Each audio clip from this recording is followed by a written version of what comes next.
Dengan sayapmu ku akan terbang tinggi di tengah badai hidup.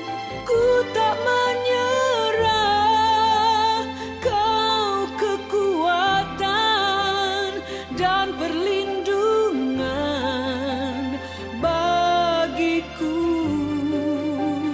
pertolonganku di tempat maha tinggi. Ku mengangkat tanganku, aku berserah. Kau ku nantikan, Kau yang ku sembah, Yesusku, Rajaku.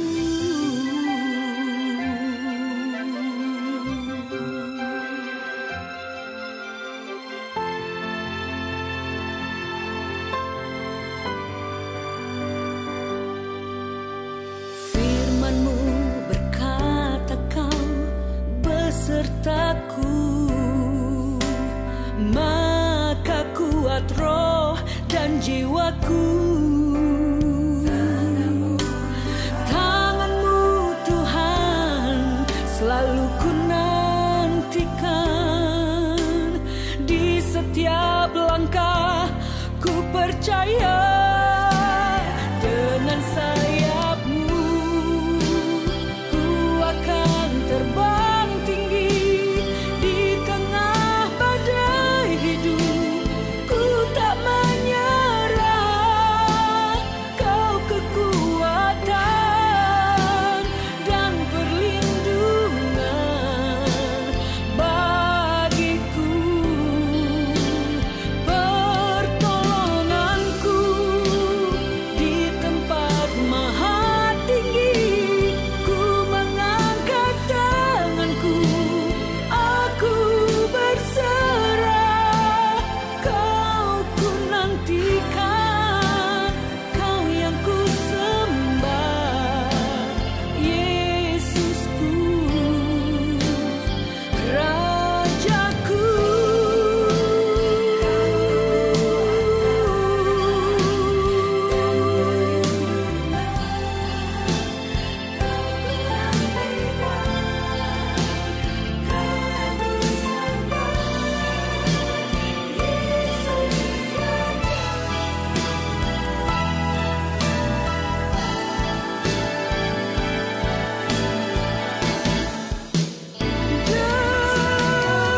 Dengan sayap-Mu ku akan terbang tinggi di tengah badai hidup. Ku tak menyerah, Kau kekuatan dan perlindungan bagiku, pertolonganku di tempat maha tinggi. Ku mengangkat tanganku, aku berserah. Kau ku nantikan, Kau yang ku sembah, Yesusku, Rajaku.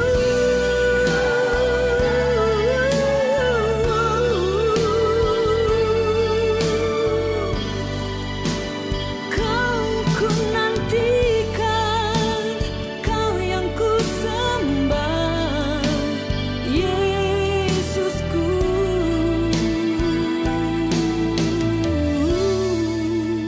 Rajaku.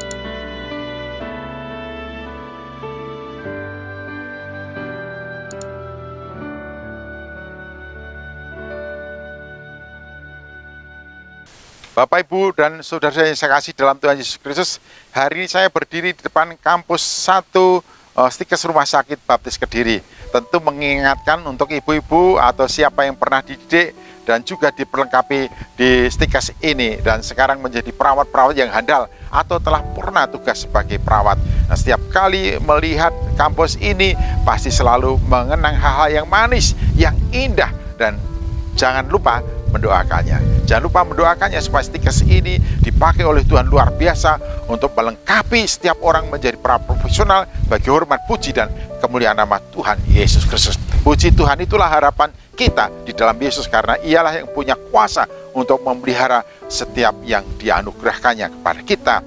Hal ini juga yang mendorong kita malam ini untuk bicara tentang pengharapan apa yang kita miliki di dalam Kristus dan bagaimana supaya kita mengerti akan hal itu. Karena itu isi doa dari Paulus yang dapat kita lihat di dalam Efesus pasal 1 18 sampai 21 adalah mata hati yang terang.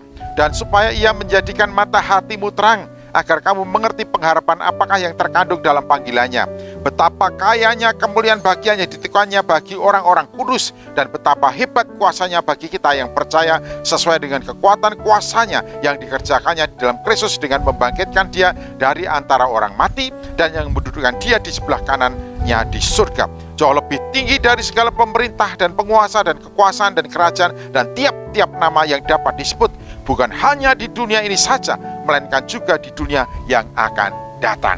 Bapak, Ibu, dan saudaraku yang saya kasih dalam Tuhan Yesus Kristus, pada minggu yang lalu kita sudah belajar Paulus berdoa untuk orang-orang Efesus, dan inilah isi doanya, yaitu Paulus memohon kepada Allah Bapa di surga supaya Allah Bapa di surga mengaruniakan kepada orang-orang Efesus mata hati yang terang.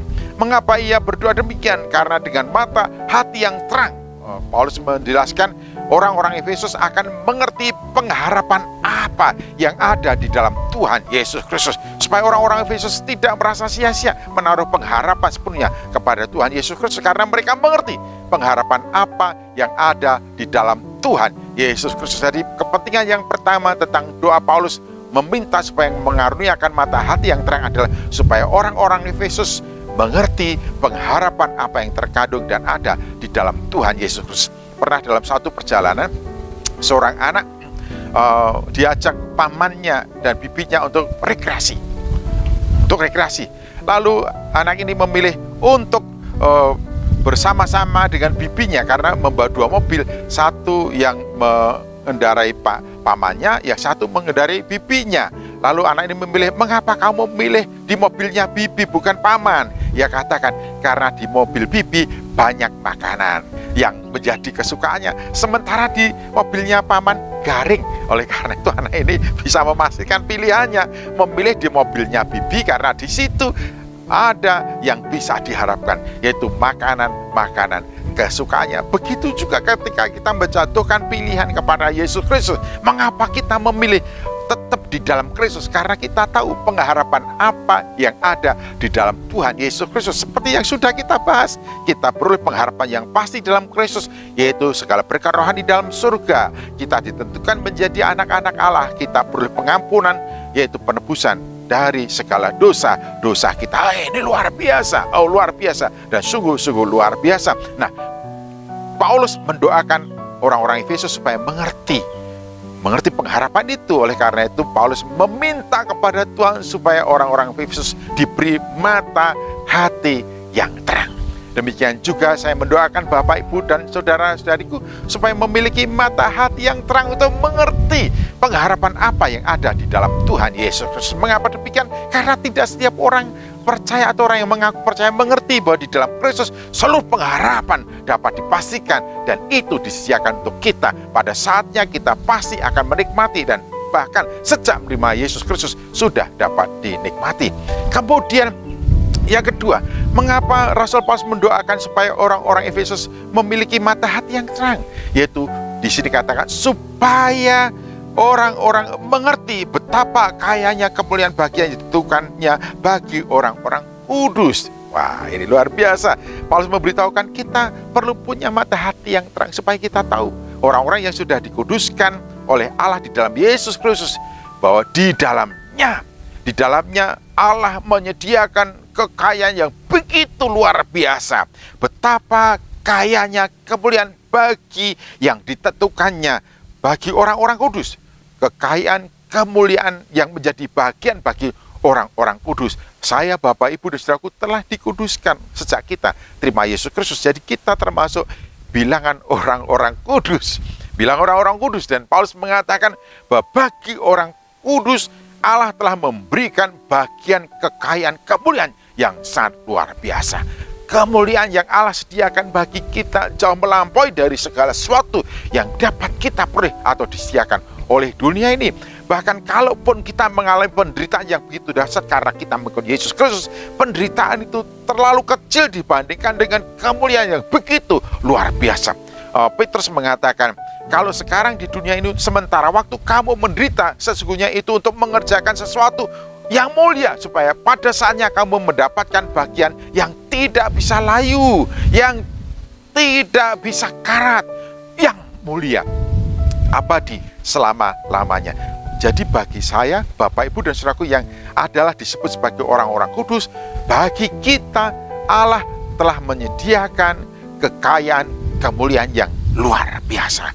Bahkan boleh jadi segala sesuatu yang sulit bagi kita dan penderitaan itu dipakai oleh Allah untuk membawa kita kepada kemuliaan yang sesungguhnya. Kemuliaan dunia segera sirna. Bunga rumput pada pagi hari berkembang, sore hari telah menjadi layu. Tapi kemuliaan yang Allah sediakan kekal sampai selama-lamanya. Haleluya, puji Tuhan. Kemudian yang ketiga, mengapa kita perlu memiliki mata hati yang terang? Mata hati yang terang, supaya kita memahami betapa hebat kuasanya bagi kita orang percaya. Betapa hebat kuasanya bagi kita orang percaya. Kuasanya yang bekerja di dalam kita, dalam segala hal, dalam segala sesuatu, untuk mendatangkan kebaikan bagi kita. Kekuatan kuasanya yang menyebabkan kita mampu hidup setia dalam penderitaan, membuatkan kita mampu mengalami dan menghadapi segala halangan rintangan dalam kehidupan kita, membuat kita mampu menaklukkan segala kesulitan, dan membuat kita tidak menyerah dalam segala apapun, membuat kita juga berkemenangan ketika kita mengalami pergumulan yang sangat dahsyat dan hebat. Pergumulan fisik, pergumulan ekonomi, pergumulan karir, pergumulan macam-macam, pergumulan sosial, itu dapat kita menangkan oleh karena kekuatan kuasanya yang luar biasa. Rasul Paulus mengalami berbagai macam dinamika kehidupan, tetapi dia bersaksi, dalam segala perkara aku dapat menanggung di dalam Dia yang memberikan kekuatan kepadaku. Segala perkara dapat ku tanggung di dalam Dia yang memberikan kepadaku kekuatan. Ini luar biasa. Jadi kekuatan yang Ia anugerahkan kepada setiap orang percaya membuat orang percaya itu mampu mengatasi segala perkara di dalam kehidupannya. Oleh karena itu, bagi orang Kristen, never give up, tidak pernah menyerah, selalu maju dengan penuh semangat karena punya pengharapan pasti dalam Tuhan. Allah turut bekerja di dalam hidup kita, dalam keadaan sakit, senang, dalam keadaan susah, dalam keadaan menderita, dalam keadaan kaya miskin. Kekuatan Allah bekerja berkarya di dalam kita untuk mendatangkan kebaikan bagi kita yang mengasihi Dia. Jadi 3 hal penting ini mengapa Paulus berdoa supaya kepada orang-orang Efesus dan kita diberi mata hati yang terang, supaya kita mengerti di dalam Kristus kita punya pengharapan. Di dalam Kristus Allah menyediakan kekayaan kemuliaannya. Di dalam Kristus menyediakan kekuatan kuasanya yang berkarya di dalam kita. Kekuatan kuasanya yang mengatasi segala-galanya. Dikatakan di sini bahwa kekuatan kuasanya lebih tinggi dari segala pemerintah, penguasa, kekuasaan, dan kerajaan, dan tiap-tiap nama yang dapat disebut, bukan saja di dunia ini, bahkan juga sampai dunia yang akan datang. Kekuatan kuasanya.